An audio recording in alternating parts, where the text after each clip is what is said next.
know what I'm saying? I know what you're saying. You know what I'm saying? Yes.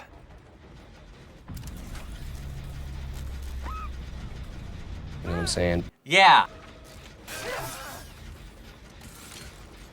You know what I'm saying? Yes! You know what I'm saying? Yes, You know what I'm saying? I told you! You know what I'm saying? Look, You know what I'm I saying? said that You know what I'm saying? You know what I'm saying? You know what I'm saying? I You said know what I'm saying? Shut up! Shut up! Shut up!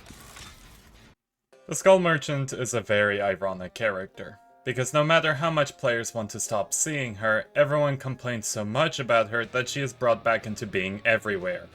It has been a very eventful year for her, as she has been the most infamous character to ever exist. Back when she initially came out, she was a character who was released in a terrible state. She was not only very weak, but she also had a very problematic gameplay style, that being her ability to hold 3 generators hostage for a full hour till the servers crashed. This type of playstyle was referred to as the chess meta, and it ended up hurting the game for around 6 months. Behavior were luckily quick to the draw with this problem, you know, quicker than with most problems, and we would receive Skull Merchant's first proper rework. Also yes, I am well aware she got a rework before, but that is as much of a rework as the add-on pass on Blight was a nerf. Why won't you die? Now in a normal world, the rework would end up solving all of the problems on Skull Merchant and everyone would be happy. But this is Dead by Daylight we are talking about, so nothing is normal. The rework has been rather controversial, with many believing it did nothing, others saying it made it worse, and others believing it was great. This confusion on the rework stems from many factors, from her encyclopedia of a power concept, the lack of content about her, and the general fact that players cannot give any semblance of interest for her. Then there's the recent killer statistics, and that really isn't helping to show that she is a B-tier killer at best. Now, for any normal player, they would just laugh about this and continue on, but I am sadly one of the few who ended up liking the character. It might have to do with the fact that I feel a bit bad for the character, and I want her to do well, but it is mostly from her drones, because I think they are cool. This is all to say that I really want to talk about her rework, but I need to set some ground rules first, because I know there will be some viewers out there who will foam at the mouth the moment I mention anything not negative about the character. This video is not meant to bring any more kindle to the massive fire of hatred, nor is it meant to support the rework as the most perfect thing on the planet. We have DBD Twitter for all of that. This video is instead taking a neutral path, where I will be doing my best to cover her rework and what it has done for her on both sides. The video will focus on what behavior wanted to change, looking at the good and bad things the rework brought, and then where behavior can go if they decide to change her again, which from how the community is acting like children will be in late 2024. Now, I suppose the best way to start this video is with a question. Was the Skull Merchant rework good? And this may sound simple as a question, but it is as vague as Otzdarva's identity.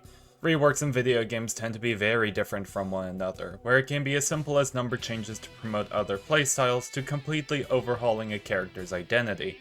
Behavior in particular tend to go for the middle ground of reworks, where they are fine with overhauling a character, but they never want to remove the character's core features and identity. Behavior themselves have said what they wanted for a Skull Merchant rework in their dev blog, and that was that they wanted to overhaul the drones to reduce their defensive effectiveness while improving their chase potential. To sum it up, they wanted to gut the 3-gen and give her drones the power to support her chase variant.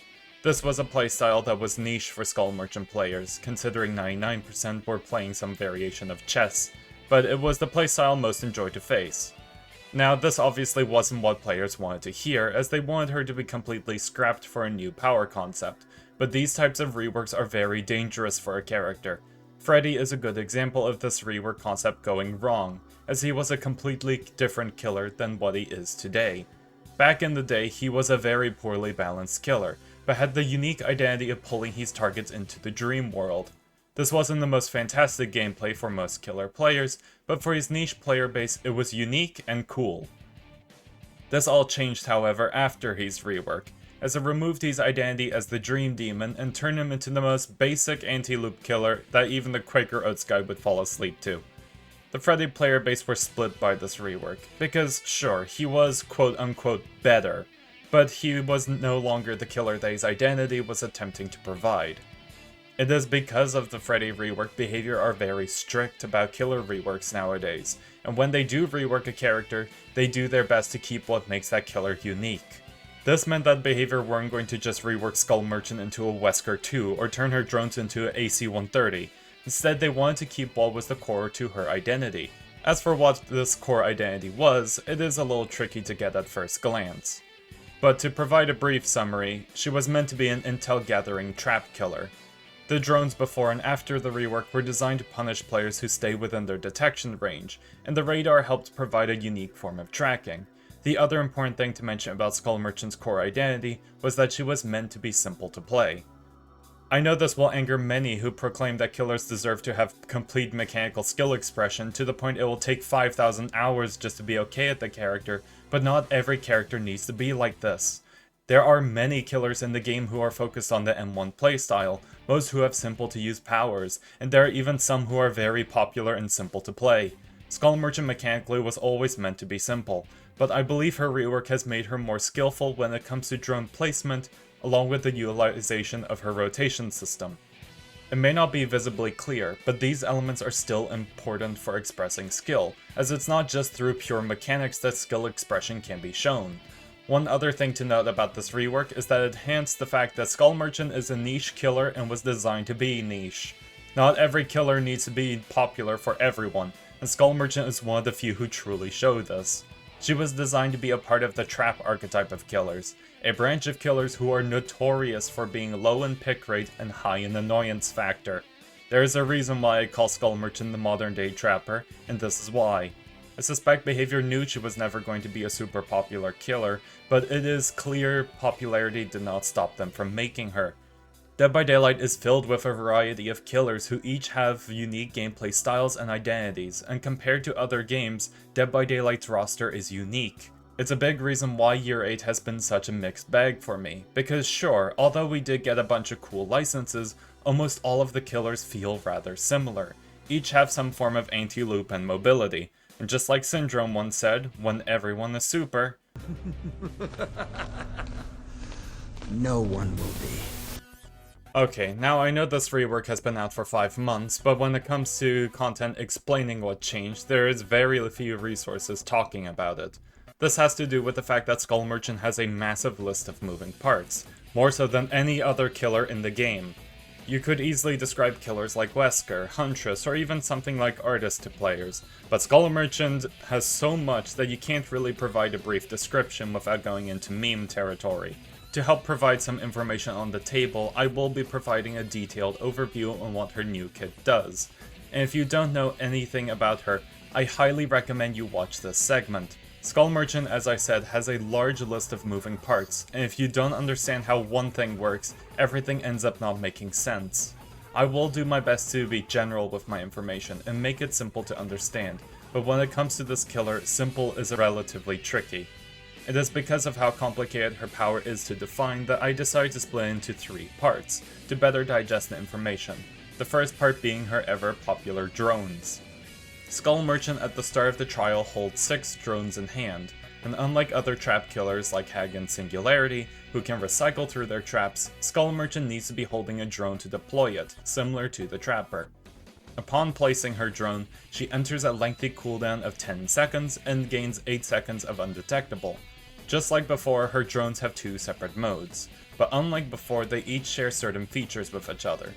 Both utilize a searchlight system, similar to a lighthouse, one emanating from the front and the other from behind the drone. Both modes of the drone have a 10-meter detection range, which is shown through a faint yellow circle on the floor, and an 8-meter restriction to placement. Additionally, her drones don't have a height restriction anymore. This means that drones can be placed on top of each other if they are on separate floors. The drone's detection is also important to mention, as many players get confused on how it works. We are long gone from the ever watchful Eye of Sauron active mode, and both drone modes utilize a line of sight and motion-based detection system. This means that if you are behind an object, you will not get detected, nor if you stand still. This still works for crouch walking too, as the drones seem to share a similar detection system to Hag, so players can crouch walk past the scan lines to safety, or to get closer to the drone. The last thing both drones share is the hacking minigame, which has always existed for Skull Merchant's drones. Simply input the directional keys the minigame calls for, and the drone is hacked for 45 seconds, and if you miss the directional input, you are given a lock-on stack, a topic we will put a pin on for the moment. Hacked drones are differentiated from the other two modes for Skull Merchant's drones. The sparks fly from them and they fly high up into the air to show they are disabled. During their hacked state, the drones are unable to detect or utilize the scan lines, and will begin to float downwards and will activate when they are around the survivor's head level. Back to when Skull Merchant places a drone, the drone will always start in stealth mode and rotate clockwise. As the name suggests, it is the most quiet of the two modes, not only through audio but also through visuals. The scan lines are invisible during stealth mode, allowing the drone to obtain a cheeky scan from unaware players, but there are some clues to give away the position of the scan lines and the drone. The 10-meter range, as I said, is shown through a faint yellow circle on the floor, and the stealth mode drones don't hide this indicator. As for her scan lines, they are shown through small yellow lights on the front and back of the skull attached to her drone. It is very important to keep an eye on these lights, as they are visual clues on where the scan lines from stealth mode exists. Lastly, stealth mode drones are also the slowest for rotation speeds, as they turn 60 degrees a second, which can easily be outrun by a survivor. Once a stealth mode drone detects a survivor, it then enters the second mode, scouting mode. There is no other way of obtaining scouting mode outside of the drone obtaining one scan during stealth mode, and when it does enter scouting mode, you will notice a massive difference. The drones are now much louder, their scan lines are now visible, and the drone rotation speed is increased to 85 degrees a second, a speed that is much tougher to outrun. Outside of all this information, we are finally done with the whole discussion on drones. But what is the benefits of obtaining scans on survivors? This is where we get to the second element of Eyes in the Sky, Lock-On, and the Claw Traps. This is the biggest part of Skull Merchant's kit and the part that annoys most players. Lock-On has been completely reworked from being a meter to a stack system, where you need to scan a survivor 3 times. When a survivor is scanned by the drones or fail the hacking minigame, they are given 1 stack of Lock-On. This does a few things. For the survivor, they are granted immunity to scanline detection from drones for 3 seconds, meaning drones cannot just build stacks instantly. As for Skull Merchant, she gains a few benefits, the first being haste. Her haste manipulation has been slightly updated to work with the new scanlines, but its numbers still remain the same. The haste boost she gains per survivor is still 3, 5, 6, and 7%, and it lasts for a total of 12 seconds after the survivor is tagged. There's also the visuals on the radar, but we'll get to that in a bit. After scanning survivors 3 times, the drone shoots a claw trap, which will injure the survivor if they are healthy, giving a speed boost similar to getting hit, or they will apply deep wounds if you're injured, which does not give a speed boost. The claw traps have a battery life of 45 seconds, and have a few passive effects it applies to the survivor. The first being that while the claw trap is active, the survivor is broken. This means that the survivor is unable to heal themselves or get healed by teammates. But there is one more thing about the claw traps we need to mention, and that is the disillusion effect it had before. Gone are the days that vaulting a pallet caused it to break, and replacing it is a 10% hinder effect for 6 seconds. Oh, and Killer Instinct is here too, because it felt left out. This is the part of her kit that scares and annoys most players, as the slow is very powerful, but Skull Merchant is also obtaining her haste boost at the same time, as survivors who have a claw trap will continue to give her the haste boost. One last thing about the claw traps is that the battery life is reset if you get scanned by a drone, because I guess the batteries are solar powered. Onto her radar. Her radar, or her iPhone Galaxy 16, got the least amount of changes, but it is still important to mention. While holding the secondary ability button, she is able to view her radar, which shows survivors who have been scanned or are equipped with this claw trap. Their visuals on the radar last just as long as Skull Merchant has haste boosting, so 12 seconds on visual time on the radar from initial scans, and 45 seconds when a survivor has a claw trap. The radar is also very accurate, as the information is provided through moving dots representing survivors. If the dots are turned into arrows, it shows on what floor they are on. Pointing upwards means they are upstairs, and downwards means downstairs. The radar also allows Skull Merchant to recall her drones, which has no cooldown, and a very unique feature, that being to change the rotation of her drones. Normally her drones go in a clockwise direction, but Skull Merchant can aim at a drone to flip the rotation to counterclockwise and vice versa. This has around a 1 second cooldown, but it is a very niche part of her kit that not many players utilize. Also, she is no longer slowed while holding the radar out, so she can run towards Dwight even faster while listening to her AirPods. Oh yeah, and she got an add-on pass too, but we'll talk about that one later. These are the general changes I am willing to mention, as there is a lot of extra fluff that ended up being added to her kit with the rework. Whether intentional or not is the question everyone is wondering. But for those interested in learning the more complex elements of her kit, I highly recommend checking out the Jane Romaro Show and Pixelbush. These two are lovely content creators who, like me, have a completely unhealthy obsession with this character. I even discovered a rather unique feature in Skull Merchant's kit that Jane ended up posting on Twitter, which you can see here and down in the description below.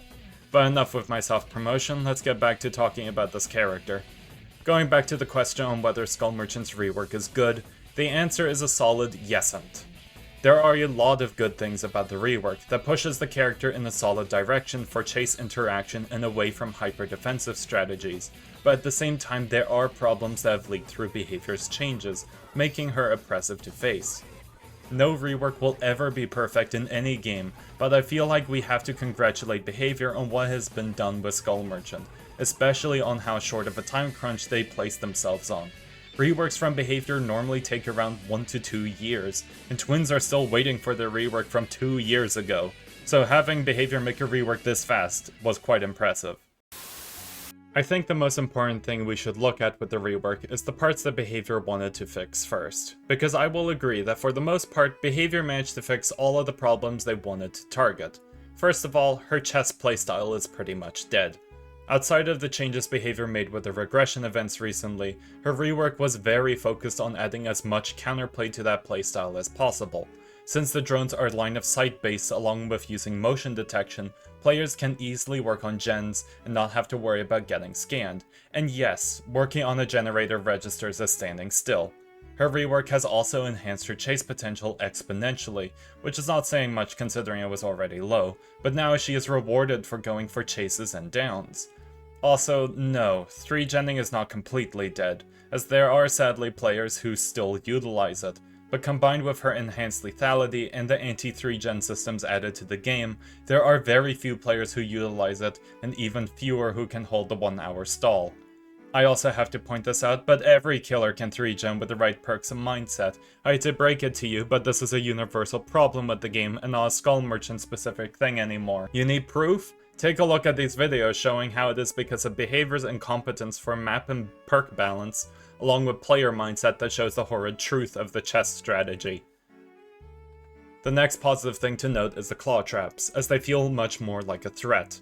Lock-on used to be a mixed bag back then, as the exposed effect was threatening on healthy survivors, but outside of providing a little haste was not great against injured targets. The claw traps also were weird in how they functioned, acting as a punishment to hacking the drones when they should have been rewarded for countering her power.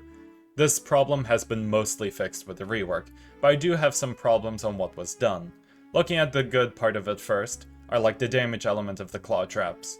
The ability to take a health state, along with the deep wounds element, shows that behavior realized that the lock-on system and the claw traps needed a major update, especially to enhance her lethality and make her trap playstyle more rewarding. The deep wounds effect in particular shows that behavior realized she needed to punish injured survivors, and the need to mend helped to provide a built-in slowdown to unaware survivors. The only problem I have is the inclusion of her hinder and haste systems. This was added because of how old Chase Merchant worked, as her builds utilized geographical readout and randomized strobes.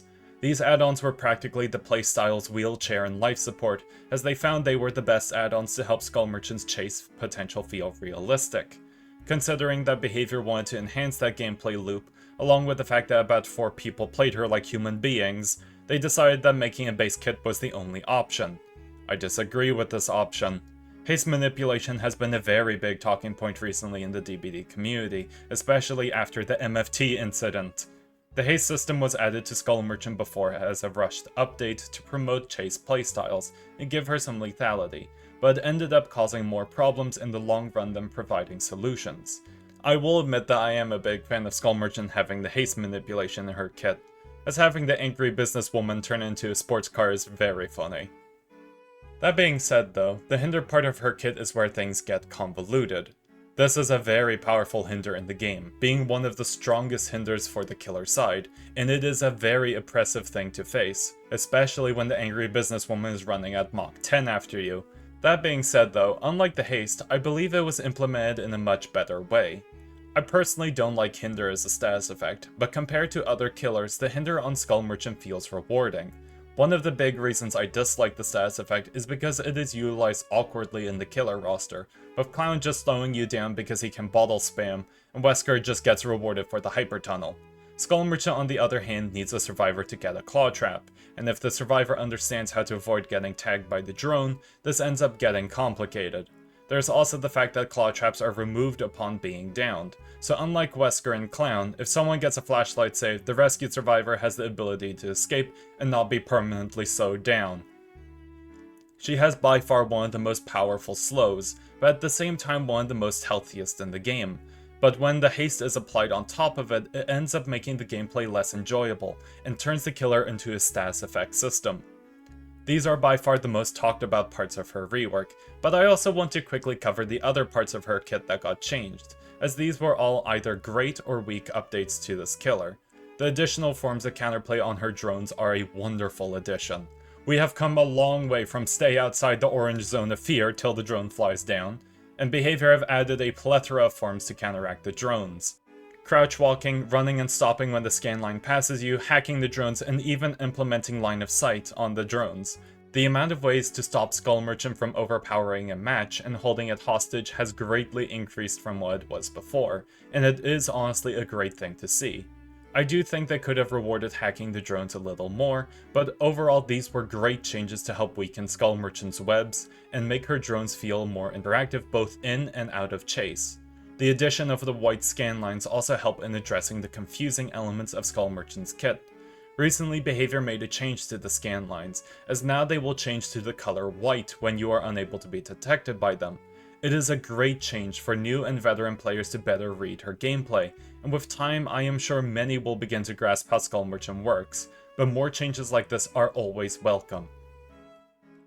The last positive thing I will mention from this rework was the update to how Skull Merchant's stealth worked. This used to only work while in the drone's range, and lingered for about 3 seconds, making it feel like a better version of Insidious, but still just as terrible. The rework making it trigger upon placing the drone allows for cheeky stealth plays, and the buff to 8 seconds allows a larger window of opportunity to utilize it. The stealth potential also allows for some skill expression, through gen grabs or just catching players by surprise. I am honestly surprised Behavior kept the stealth in her kit, considering they were removing parts that didn't work, but I am very glad they did keep it in the end. Outside of the confusion that was the haste and hinder system, another problem the rework suffered from was the add-on pass.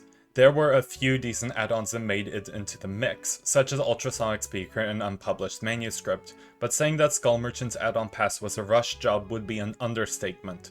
Adi Valente No. 1 and Shotgun Speakers are practically the same, only having a claw trap as the requirement, and this feels rather odd that they didn't get any more changes. These were the main culprits to the chess playstyle on Skull Merchant, yet instead of completely reworking them, Behavior just slapped a nerf and called it a day. There is also the problem that around 8 of her add-ons are status effect appliers or enhancers, which is very boring for any killer. Then there are her aura reading add-ons, and minor number tweakers, and yeah, their value is either too low or their effects are pointless. Of all of the add-ons failures, however, I think the biggest sin was the exclusion of an add-on to affect the radar's ability to change drone rotations. This feature was never a part of the reworked Skull Merchant during her time on the PTB, and instead made it to her release because many players requested the idea. It is not unlike Behavior to change add-ons for killers either, as low power mode was reworked as a cooldown add-on to changing her drones to act as a tripwire. The fact that Behavior decided not to play with the rotation system more is really a shame, as I believe promoting it through add-ons would have made it feel more important to the character's playstyle. One other problem players tend to have with the Skull Merchant rework is how complicated Skull Merchant is to understand. This is a problem that old Skull Merchant had before, and it has become more enhanced with the rework. Players don't understand how the scanline and lock-on system works with the haste and hinder system, and there are so many features that are only now being discovered. The trick traps that me and Jane discovered, drones having a visual clue on how close they are to reactivating, her lights on the radar showing you got a tag, and these are the only things that I have started to find out. That being said though, this was never going to be solved with the rework, as it wasn't what behavior we're attempting to tackle. This is a very tricky issue, as it can't be fixed without completely overhauling the character, but this can end up alienating her players. Along with how complicated Skull Merchant's kit is, another problem I know many Skull Merchant players are currently having are the bugs. No killer is immune to suffering from bugs, but when it comes to Skull Merchant, it is very odd. She had the weird visual bug every once in a while in her cosmetics, but that was the extent of it. However, it has completely changed after the rework. With how much is going on with her kit, it is expected for there to be gameplay bugs, from her drones not deploying and putting her on cooldown, to her drones not properly rotating in stealth mode. Then there are visual bugs, such as her drones being way too low than usual, and her scan lines in scouting mode not being visible. This is annoying on the killer side, but it is also visible on the survivor side too, meaning it confuses everyone when a scouting mode drone is missing its scan lines. These bugs only add to the annoyance on facing her, and it gets pretty annoying when you have to wait 10 seconds to deploy a drone that should have gone out in the first place. It's not as big of a problem as the haste and hinder manipulation systems, but it only adds to the problems many have with the rework. Now, before getting into the changes I would like to see behavior try when changing Skull Merchant, I think it is important to briefly talk about a big elephant in the room, and that is Pixel Bush. Reworks are the hottest talk of the town right now, especially for this character, but one rework stands out to me, and that is the one created by everyone's favorite lore guy. Pixel Bush is a content creator well known for his videos about the lore of Dead by Daylight, but he has made many, and I mean many, videos about Skull Merchant. Outside of Twins, she is probably his second most beloved killer, and considering the man can't stop making videos talking about her, it's clear he has a lot of interest in seeing the character do well. One of the videos he created was a rework on her claw traps, where the haste is removed and the claw traps apply a doctor shock with a 5% hinder for a short duration by pressing a button on the radar. To be fair to Pixel, I can see where he is coming from with these changes. The rework is pushing for more skill expression within her kit, as it rewards players for activating the shock at the right time, while also removing her manipulation elements to haste and minor changes to hinder. My problem with the rework, however, is not so much what Skull Merchant is gaining, but instead what is being taken away from another character, that being the Doctor. Skull Merchant and Doctor are killers who already share a lot when it comes to their identities. Both utilize a unique form of tracking, both have anti-loot playstyles, both have a sadistic side to applying pain for pleasure, and both have a history of being the DC king and queen respectfully. With Pixel's rework, we are pretty much stealing Doctor's shock away, and that would end up spoiling the one thing that makes Doctor unique compared to the rest of the cast. I am not saying the rework is bad, in fact it is a very well thought out rework, but I think if we were to ever change Skull Merchant, it should go in a different direction to keep her unique, and from stealing even more of Herman's thunder. Another problem is that it adds even more to an already bloated kit. I'm sure players like Pixel and me would be able to live with it, but it would cause most of the player base to lose even more hair, and I don't think JRM can afford to lose even more. The Skull Merchant rework has been heavily discussed and complained about, but when you break down everything that has changed from what she was before, her rework was honestly pretty good. It helped to promote more chase interaction, it reduced her defensive strategies, it added multiple forms of counterplay that didn't exist before, and all keeping her core features and concepts intact. Considering how behavior normally tackle reworks, we should be surprised that ended so well and didn't make her even more of a menace to face. That being said, the rework is not perfect, and there are some changes I think behavior can consider if they ever decide to rebalance the character. Skull Merchant is a character who I think for the most part is now in a stable state, where her kit and its core features are now solid and don't need too much focus.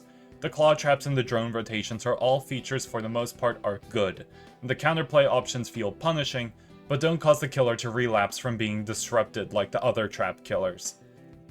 That being said, I think for the most part Skull Merchant should focus on getting minor tweaks for her kit, but there is one feature I think needs an update that I will save for later. The first few changes are mostly quality of life fixes for both sides. When it comes to nerfs, I don't think she needs to be gutted down, but there are some things behavior could consider to reduce her annoyance factors. One possible change is one that existed before in the PTB stage of Skull Merchant's rework, but ended up getting scrapped, and that was the cooldown on recalling drones. I think behavior were onto something with this cooldown idea, as it made recalling her drones feel punishing, especially if they forced the anti-loop playstyle rather than utilizing all of her kit to its fullest. I think that a general cooldown was too much, but placing it on hacking the drones is much better as an idea. Punishing Skull Merchants by hacking the drones and putting her on a cooldown makes hacking the drones feel like a proper reward. It also ends up making the Skull Merchant players having to make a choice. Do they leave the drone to redeploy by itself, or do they take the cooldown to reset it? This change also helps with one of the biggest problems players have, that being that Skull Merchant just recalls a drone and redeploys it if it was already hacked. As for how long the timer should be, I find that 5 seconds is the sweet spot, as any longer would be too punishing, especially since Skull Merchant has so much counterplay options that already exist now. The second idea is a simple change, but it is one that many would love, and that is reducing her drone rotation speeds, specifically scouting mode. I think that the 85-degree rotation speed is way too fast, especially considering that in chase you will need to be ducking and hiding from the scan lines while also avoiding the killer. That being said though, I think reducing it to 80 is the best option, as it used to be 75 on the PTB and it was super slow. I think either of these nerfs would be great, but not both, as it can lead to making her feel even worse to play. As for her buffs, this is more targeted at making her more nicer to play, and this is to make her ultrasonic add-on base kit. If any of you have played Skull Merchant, then you will know how addictive this add-on can be, as being able to reduce the scanline immunity is just amazing. The number from the add-on is small, reducing it to 2.8 seconds, but this can be a make or break difference at many loops to apply a claw trap and chase. This change allows Skull Merchant to have more variety when it comes to add-on choice, but it also means that Skull Merchants are rewarded even more for using her rotation system to change and apply multiple lock-on scans. If I am being honest, this is the only minor buff I would take for the character, as it is the only change that wouldn't break her. The next few changes I want to discuss are much larger adjustments, one being an add-on pass, but the one I will discuss now is the haste and hinder manipulation. Behavior at this point are at a crossroads. You can't have your character running faster while the other player is running slower. It didn't work on Blight with Compound 33, and it won't work on Skull Merchant. As for which should go, I think the haste is the bigger problem child of the two. It was born from a rushed balance idea to reward Skull Merchants to chase, but now that Skull Merchant is more focused on the chase than ever, it feels like it is too much. That being said, I think the way it rewards applying multiple scans and claw traps are a unique system, and shouldn't be completely removed, but rather updated. I recommend that the haste be replaced with a new system, where Skull Merchant gains an increase to action speeds by 4% multiplied per scan target. This would work as a base kit fire-up for Skull Merchant, where her braking, vaulting, and pickup speeds are increased. This change still keeps the reward for getting tags with the drones, but also removes the annoyance of Skull Merchant making hits at tiles when no other killer would have been able to. It also keeps her identity as a bloodthirsty monster, wanting to catch her prey and getting excited by the chase. Now we finally get to her add-on pass, and I am going to be honest, I am not someone who is super crazy for them. I tend to play many killers without add-ons, or go for add-ons and make minor alterations, as I normally enjoy learning the basics of the killer first, and then allowing extra boosts when fully understanding them. That being said though, I do have some ideas for what add-ons I would personally love to see for Skull Merchant, and many of them lean towards unique gameplay styles. I first decided to remove most add-ons that were simple number tweaks or status effect appliers, and the only ones I kept were for elements that made the most sense to keep for add-ons. A good example of what I've removed was Supercharge, an add-on that increased the battery life of claw traps by 15%. Considering getting scammed by the drone resets the battery life, the add-on felt extremely pointless. The battery add-ons for Skull Merchant in particular were always gimmicky, so instead of flat buffing them, I decided to rework them to focus instead on the rotation system. Of the 2 battery add-ons, I really like the Expired Batteries rework.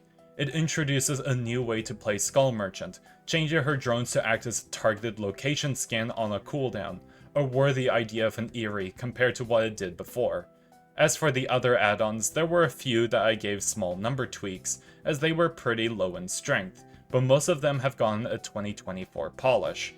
When reworking many of the add-ons, I have looked towards Blight and Hillbilly's add-on pass as reference material, as these add-on changes mostly focus on enhancing the important elements of the kit, while sliding in a few unique features. The new Advanced Movement Prediction concept returns the disillusion effect I will forever miss in old Skull Merchant's kit, while keeping its price high as a powerful effect. The new Ultrasonic adds an additional drone, which ends up helping the trap playstyle on Skull Merchant while being cost efficient.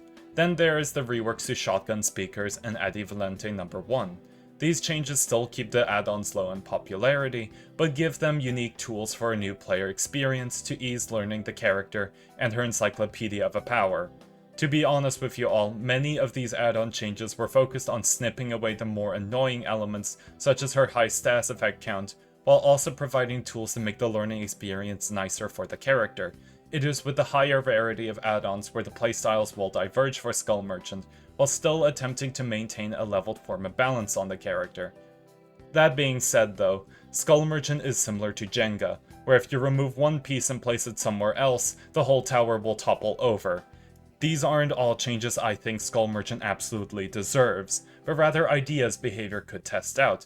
Also, this is my video, so I am allowed my own feelings on what changes the character should get in an imaginary headspace.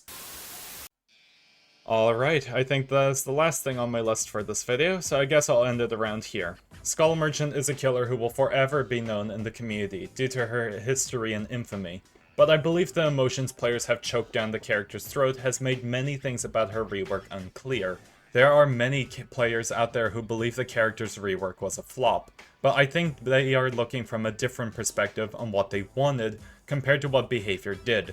The rework added multiple forms of counterplay, it enhanced her chase and trap gameplay, reduced her defensive elements, allowed her to bleed into other archetypes with her stealth, while still maintaining what her core identity was attempting to go for. If you were looking for a complete overhaul to her visuals, lore, gameplay, and everything else, then obviously this rework will never be good enough, but that is not what behavior does. Many of the complaints I have seen directed towards the character are about things that other killers can do, sometimes even worse, but everyone has accepted that Skull Merchant is the perfect scapegoat. The flame towards the character is indeed overblown, but because of the haze of the toxicity, it hides the good points mentioned about the rework's problems. There were genuine criticisms with the rework, but they have been hidden by players complaining about everything behavior were never going to or were unable to change. I think the hatred towards the character will never end, as everyone is entitled to their own opinions, but I think we should take a break at using the killer as the punching bag and instead look at the actual problems. I am happy that Skull Merchant released the way she did. It is because of her launch that we finally saw how oppressive the 3-gen issue is with the game, along with how behavior should be more careful, especially with more unstable perk and killer designs. If you still don't like the character, I am not going to stop you, because no one can, but what I will say I hope you will take with a grain of salt. If you hate the killer because of her gameplay, that's fine. If you hate her because of her visuals and lore, that is also fine. If you dislike the character because of what she did before, it's fair, but that excuse is starting to get old now.